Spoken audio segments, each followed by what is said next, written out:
UP के CM Delhi नहीं पहुंचे थे, इस वक्त प्रेस कॉन्फ्रेंस कर रहे हैं। बजट पेश करने के बाद सुनते हैं। वैसे धन्यवाद देना चाहूंगा जिन्होंने अथक परिश्रम से उत्तर प्रदेश की आशा और आकांक्षाओं के अनुरूप इस बजट को आज सदन के पटल पर प्रस्तुत किया है। यह वर्ष हमारे लिए बहुत महत्वपूर्ण है। देश के संविधान को लागू होने का यह अमृत महोत्सव वर्ष भी है और साथ साथ उत्तर प्रदेश की स्थापना का भी यह अमृत महोत्सव वर्ष है। ये दोनों कार्य जनवरी 1950 में हुए थे और इसलिए 75 वर्ष की शानदार यात्रा के साथ आगामी 25 वर्ष की हमारी क्या योजना हो सकती है, उसका एक रोड मैप तैयार करने के लिए बजट अत्यंत महत्वपूर्ण है। इस अवसर पर हम सब संविधान के शिल्पी बाबा साहब भीमराव अंबेडकर, जिनके नाम पर डबल इंजन की सरकार लखनऊ में बाबा साहब भीमराव अंबेडकर स्मारक और सांस्कृतिक केंद्र की स्थापना कर रही है,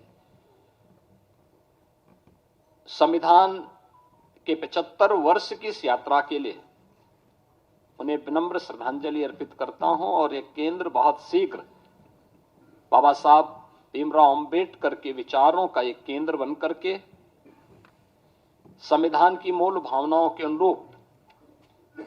वंचितों को वरीयता देने के क्रम को तत्परता के साथ आगे बढ़ाएगी। यह एक नया माध्यम होगा और इसी को थीम में रख करके हमने 2025-26 का अपना बजट प्रस्तुत किया है। मुझे बताते हुए प्रसन्नता है कि पिछले जो बजट हम लोगों ने प्रस्तुत किए थे उन सब की अपनी एक थीम थी। 2017-18 का जो बजट था वह उत्तर प्रदेश के अन्नदाता किसानों को समर्पित था। अन्नदाता किसानों के हितों के लिए जो अनेक कदम सरकार ने उस समय उठाए थे, उनके ऋण माफी के कार्यक्रम रहे हों, उनकी फसल को प्रोक्योर करने के लिए प्रोक्योरमेंट सेंटर और एमएसपी का दाम उन तक पहुंचाने के कार्यक्रम रहे हों, चीनी मिलों के पुनरुद्धार के कार्यक्रम और वर्षों से लंबित गन्ना मूल्य के भुगतान को एक समयबद्ध तरीके से आगे बढ़ाने का कार्यक्रम रहा हो, अच्छे किस्म के बीज और सिंचाई के बेहतरीन सुविधा उन्हें उपलब्ध कराने का रहा हो, ये सब कार्य तत्परता के साथ इसके लिए कदम बढ़ाए गए और आज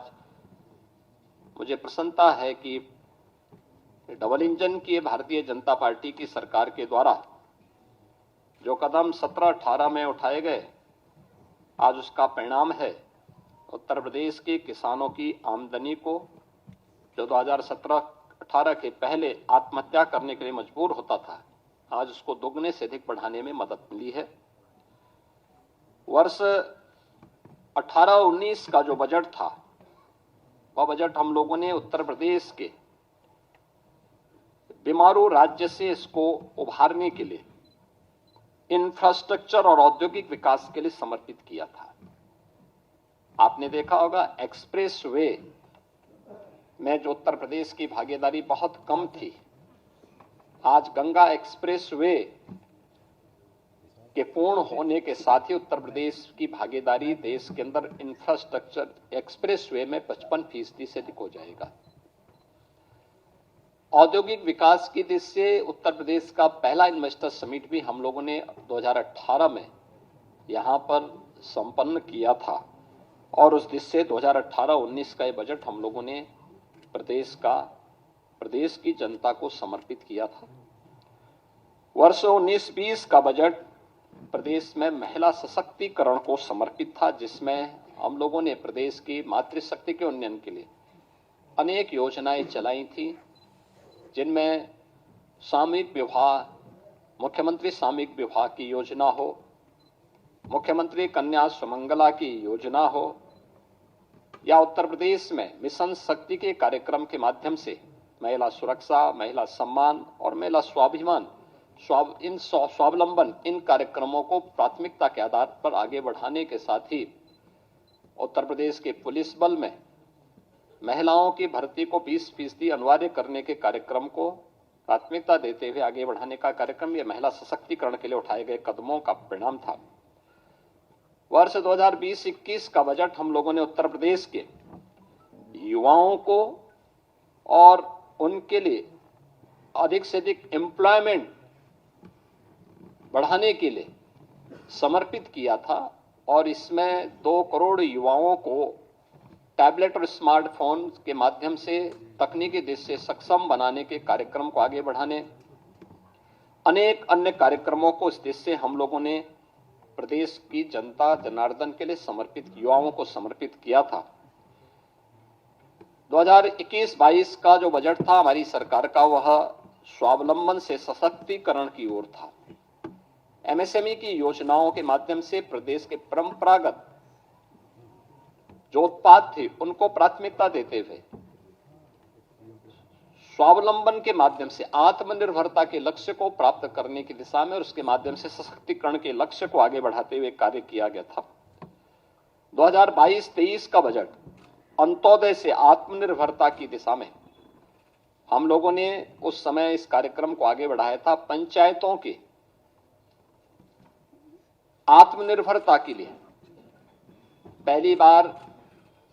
ग्राम सचिवालय के निर्माण के कार्यक्रम को आगे बढ़ाया गया था। पहली बार उन सभी क्षेत्रों में कार्य प्रारंभ हुए थे जो महिला सशक्तिकरण के लिए भी महत्वपूर्ण थे और ग्राम्य विकास की दृष्टि से हमारी जो आज भी लगभग 70% के आसपास आबादी ग्रामीण क्षेत्र में निवास करती है, उनके लिए इस कार्यक्रम को आगे बढ़ाया गया था, जिसका परिणाम है कि आज उत्तर प्रदेश के हर ग्राम पंचायत में 5 से 7 रोजगार सृजन की संभावना स्वतःस्फूर्त भाव के साथ वहां दिखाई देती है। 2023-24 का बजट उत्तर प्रदेश के अंदर एक त्वरित, सर्वसमावेशी और समग्र विकास के साथ आत्मनिर्भर उत्तर प्रदेश की नींव को सुदृढ़ करने वाला बजट प्रस्तुत किया गया था। दुनिया बदल रही है और ये भारत के लिए ला रही है इन्फिनिट अवसर, जिसे हम कहते हैं मिनट इन्फिनिट। आइए आइडियाज ऑफ इंडिया के मंच पर समझे इसी मिनट इन्फिनिट को 21 और 22 फरवरी abplive.com पर।